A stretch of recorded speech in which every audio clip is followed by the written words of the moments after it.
On veut ici calculer le champ créé par un condensateur plan infini.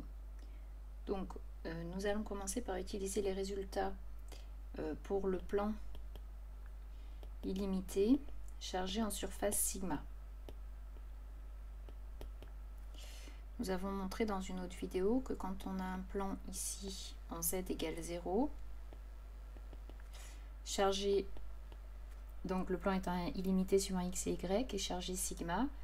Pour les z positifs, le champ E s'écrit donc sigma sur 2 epsilon 0 uz.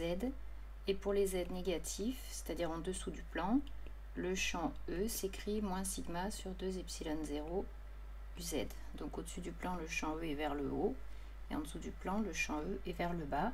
Et il est uniforme dans tout au-dessus du plan et uniforme avec notre valeur en dessous du plan. Donc ici, pour le condensateur plan,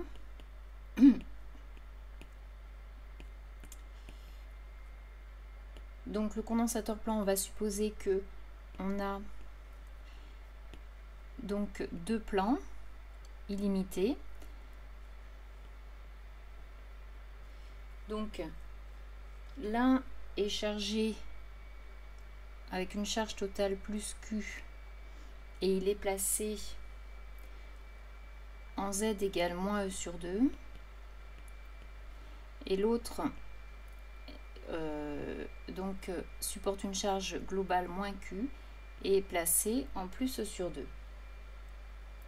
Donc on va appeler sigma la répartition de charge surfacique sur moins sigma pardon, la répartition de charge surfacique sur la plaque du haut et plus sigma celle sur la plaque du bas.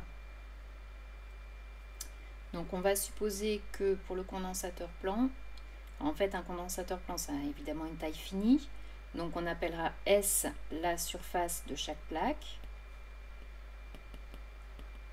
Simplement comme on suppose que S est très grand devant E carré, c'est-à-dire que la hauteur entre les deux plaques est très très petite devant la taille d'une plaque, on va supposer effectivement en se plaçant loin des bords, ça veut dire qu'on néglige ce qu'on appelle les effets de bord.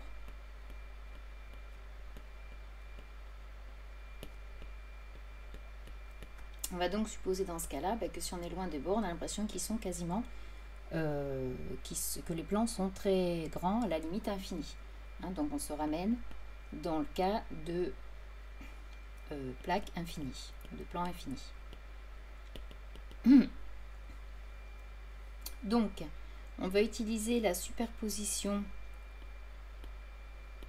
le principe de superposition des champs électriques, c'est-à-dire que le champ total en un point M quelconque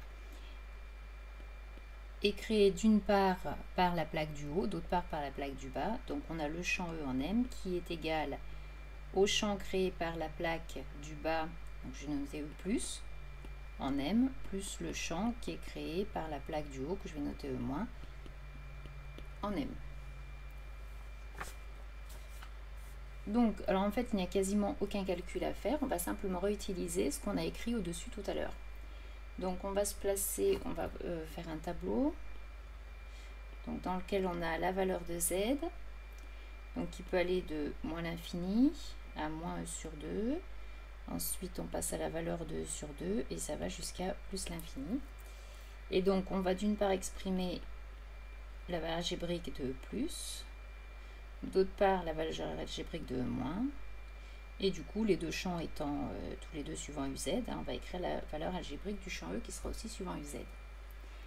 Donc, si on rappelle ce qu'on a dit tout à l'heure, au-dessus d'une plaque chargée sigma, le champ E au-dessus, c'est sigma sur 2 epsilon 0, dirigé vers le haut, et en dessous, en valeur absolue, la même valeur, sigma sur 2 epsilon 0, mais dirigé vers le bas, d'où le moins sigma sur 2 epsilon 0.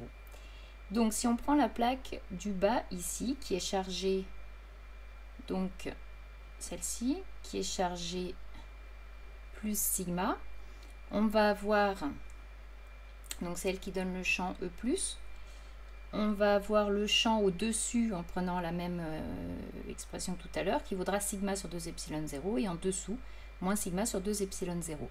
Alors évidemment, la plaque étant ici en moins E sur 2, la valeur en moins E sur 2 n'est pas définie. Au-dessus, c'est pour les Z supérieurs à moins E sur 2. Donc on va avoir sigma sur 2 epsilon 0. Et puis en dessous, donc on a moins sigma sur 2 epsilon 0.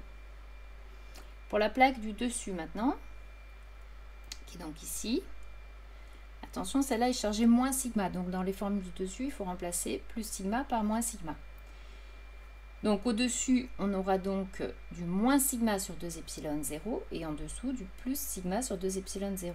La plaque, elle est située en E sur 2, donc c'est pas défini en sur 2. Au-dessus, donc on est à droite ici, donc ça va être du moins sigma sur 2 epsilon 0, puisque la charge c'est moins sigma, charge surfacique. Et en dessous, plus sigma sur 2 epsilon 0.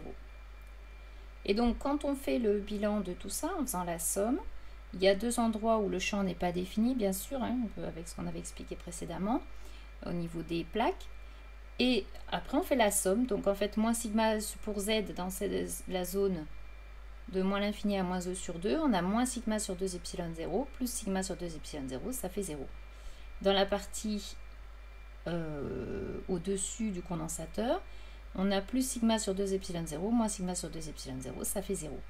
Et entre les deux, donc entre moins E sur 2 et sur 2, on a plus sigma sur 2 epsilon 0, plus sigma sur 2 epsilon 0, ça nous fait sigma sur epsilon 0.